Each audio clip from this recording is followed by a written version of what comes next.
what got me started fencing was the fact that I always loved the swashbuckling movies. With it first started off with actually Kirk Douglas, because he was in Spartacus, things like that. And then there's a guy by the name of Tyrone Power. Okay, guess where I got my name from?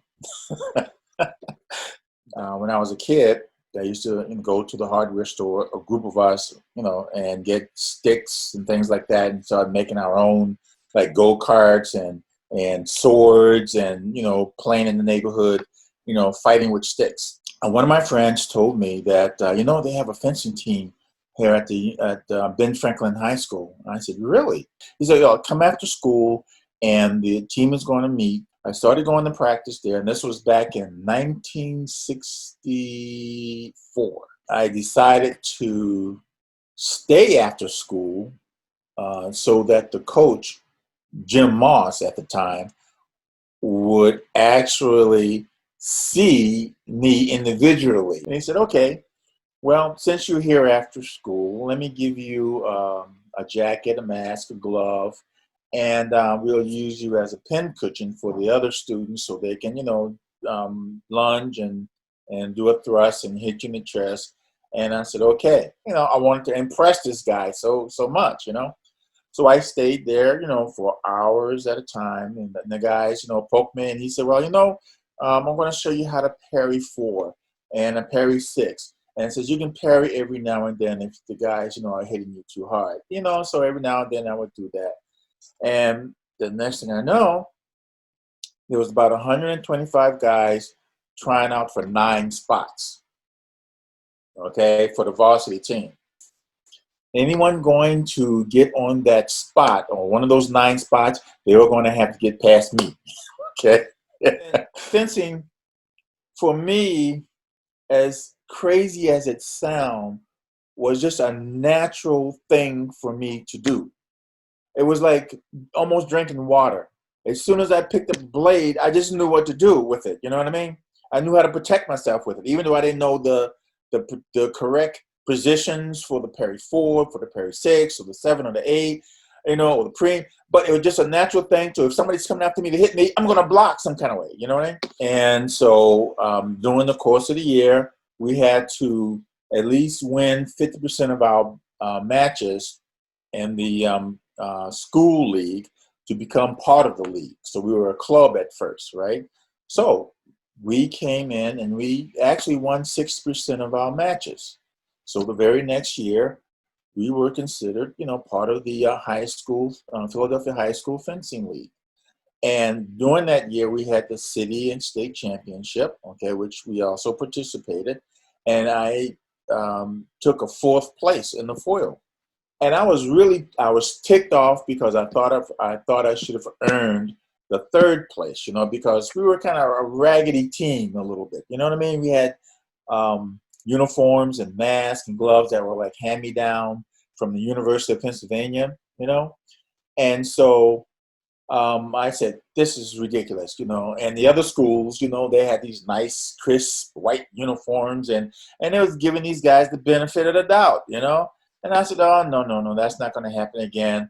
And so that inspired me to become the best high school fencer I can possibly be. Right? In '67, decided that he was going to take some of us to the University of Pennsylvania, all right, to see what the Maestro Chizar was going to, going to see about us. You know what I mean? First day we went there, we were fencing against the Maestro's college students, and we were just wailing on them. And the Maestro couldn't believe how advanced we were in such a short period of time. So then he invited us again to come back when his club was open. We went again, and sure enough, what we did was just showed everyone what we knew. And we knew a little bit, and we were tough kids, you know what I mean? But we had national team members at his club. So we were looking at these guys, and they were doing some things that we never saw before, like the ballistic lunges and all different types of attacks that they were doing, and the footwork that they were doing. And I was really soaking this stuff up, and I said, "Oh, I like this." And I was going around looking at a lot of the advanced fencers, and it was copying their best attributes. You know what I mean? I said, "Let me put this into my game." So in 1968, since we were the high school, city, and national champion um, during that year, we had an opportunity to go to Europe, World Under 19 Championship, which was held in England. I was, 19 years old, 18, 19 years old, and my first trip abroad. And I was going to Europe to finish the Under 19 World Championship to show my stuff, right? Well, got there, and I was really amazed. But everybody was a star, that's what I thought. I said everybody was really good, right? And I thought I did relatively well. I think I would have done better if we had a regular ref in the preliminary round to direct the tournament, because I think what they were doing was counting points and passive fencing to knock me out of the next round. I had a 3-2 record with a 5-4 loss, 5-2 loss, and I won a 5-3, 5-2, and a 5-0, and didn't go up into the next round. So there was some passive fencing that was going on, because the fencers there were directing, and they were counting points and things like that. So that knocked me out of the round. But I made myself known. They knew who I was, and I was kind of pissed off about that. But I realized, well, this is a good opportunity for me to find out what these guys are doing in Europe. And I watched the French, watched the Poles, I watched the Germans, I watched the Russians, I watched the Brits. I was just watching, and I was just taking notes and absorbing all this information that was coming to me. And this was the first time I learned how to do the preem parry, the sweeping preem parry, and then, do with the repost. And I brought that back to the United States, and I was showing them all these moves. When I got to the team at the University of Detroit, everything that I learned in Europe, I was giving that information to everybody. This is what they're doing in Europe. Everybody from high school, practically 99.9% were either Hispanic, Black, and there were a few white kids. Okay. It was inner city school, basically. So when people say, well, fencing is really a odd sport. I mean, and being a Black young man, it says, I don't know anybody. He says, how, I says, well, it's kind of a natural thing for me, because everyone on my team was actually African American, But as I went out into the world, into tournaments, that's when I realized that there were not many Black fencers on the strip. And Jim Moss, bless his heart, he passed, but he took us on as a project. I think he knew he had some kids that were phenomenal. Okay, and we didn't know we were phenomenal. We just know we liked to fence, and we wanted to kick a lot of butt. Okay, that's what we knew, right? So he actually went into his own pockets, and he spent money on hotel, on trips, entering us into tournaments and things like that. I mean, he was a lovely soul. One of the things that I've learned was, in order to become a champion, in order to defeat your opponent, was that you had to make it so obvious that it was undeniable. Okay, or put just one light on. If you put one light on, you can't discriminate against one light, And basically, that's what I tried to do as much as possible, until I established myself as one of the premier college fencers. Then at certain points in time, I was given the benefit of the doubt. My first year at the university, we were away from home, and most of the kids on the team were white, and they were upperclassmen, and I was, quite honest, scared. I was just frightened because I didn't know what to expect to some degree. I mean, there were certain things that happened when I was in Philadelphia with, being stopped by the cops for no reason and somewhat, hassled for no reason. And the same thing happened to me when I was in Detroit. I mean, stopped by the cops, just walking to class back and forth, stopped for no reason. And so just to get by that, I wanted to express the fact that the young men and women, they looked at us and they were, kind of hesitant as much as we were, because I guess they never, you know, saw kids coming from the inner city on the fencing team, and they didn't know how good we were. They heard some stories about us, and you get the typical stereotypes, what black people do and how they act, and then you get the stereotype what the white people do and how they act, and so it goes both ways, right? But I loved them to death because they actually was watching out for us. So it made sure that we were in bed at curfew time. It made sure that we needed any help. They would come and help us with, with some of the classes, English or whatever the case may be, right? And it was great. And one of the things that when they finally saw our skill level at our first day of practice, then their eyes opened up like crazy, saying, "Oh, these young kids, they can beat me up anytime." You know what I mean? That kind of attitude, because our skill level was, really beyond what their expectations were. And then we actually became a really good mix team, so to speak. You know what I mean? We came as one, basically, is what happened. The Summer Olympics was 1968. Okay. Well, I knew I wasn't going to make it because there was some, talk about, are you going to make the Olympic team? I says, no, I'm not going to make the Olympic team this year. I says, but I'm going to make the next Olympic team in 1972. And someone said, well, how do you know you're going to make the next Olympic team in 1972? I said, because I said I'm going to make it in 1972. There's nothing going to get in my way. And, unless somebody break my leg or I die or something, I'm going to make the team. So I set my goal to make the team. I set my goal to win the NCAA championship. I set my goal to win the national championship. So these were things that I saw.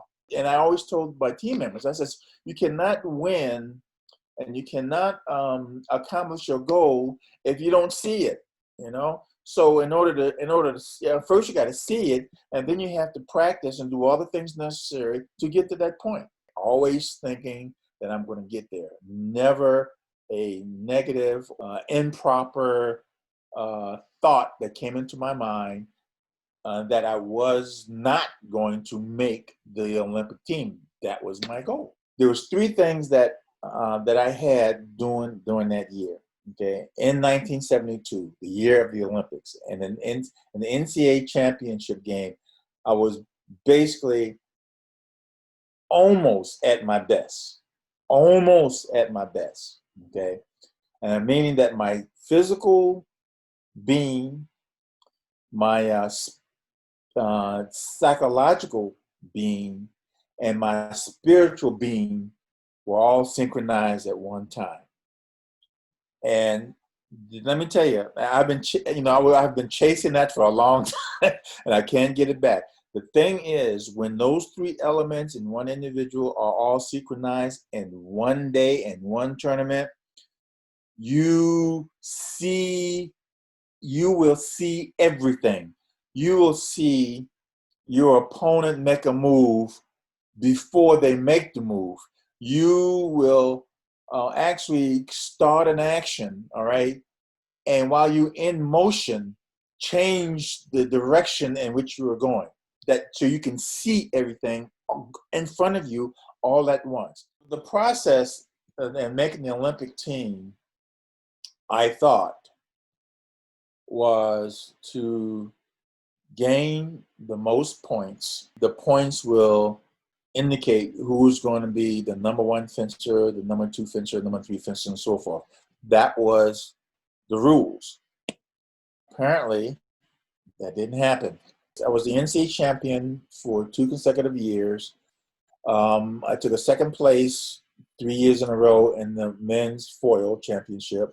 I was also gold medalist on the team in the Pan American Games in 1971, right? When the time came for the United States Fencing Association to select the 3 foil fencers to represent the United States in the Olympics, they select me as the runner-up or 4th candidate. My point, I had, from what I can remember, had 277 points higher than the next qualified fencer. And I still get choked up about it because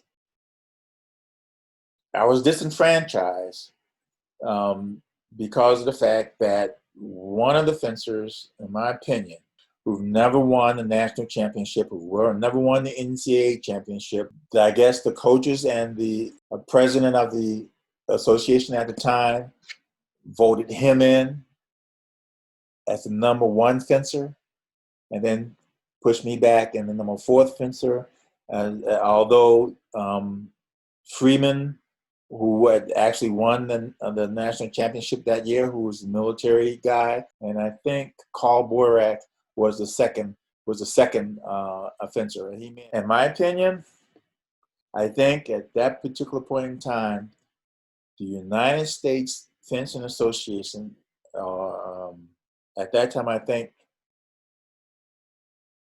killed the best foil fencer they have ever had.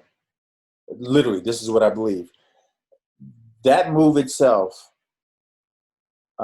made me feel as though that I was defeated. I was already defeated. And so all the rules and regulations that was applied and was standard, back in 1968, was just overturned, and they just did what they want to do. So that gave me the impression that it didn't matter. Okay, they do what they wanted to do, and they wanted to put in whoever they wanted to put in because of their political and lack for a better word, nepotism. That they were trying to do at that particular point in time. So when that happened, my morale, my feelings about it just went down to they're very low. Just went down to that, to a place to a dark place, and I really never recovered from it. You know what I mean? With all the talent that I had, okay, that they would do something like that, and I actually met with Dan Seeger, and he tried to give me a excuse that I was better at the team competition than the individual competition, something silly like that. And I didn't buy it. I knew what was going on, and my coach, um, uh, Dick Perry, explained to me, and he asked me, Do you know why you weren't selected?" And he flat out said it was racism. I dropped fencing when I came back to the Detroit. A lot of my friends looked at me, and even my girlfriend at the time I had here said that he said, "Ty, you look really defeated," and I felt defeated. I felt less than. I didn't have a chance to do what I can do, and the fact that Stan Seeger, when I met with him, said, you can make it to the next Olympics. I says, there's no such thing as making it to the next Olympics. It's now or never, because you don't know what's going to happen in the next 4 years. I regret the most is those 10 years that I stopped. I wish I had received more psychological therapy to get over that. Okay. And it takes a while, The thing that I really um, should have done was to be strong enough to just overcome those things. But I'm human. You know, you need help to overcome stuff like that. Yeah, you need help to overcome things like that. You know, but it is what it is.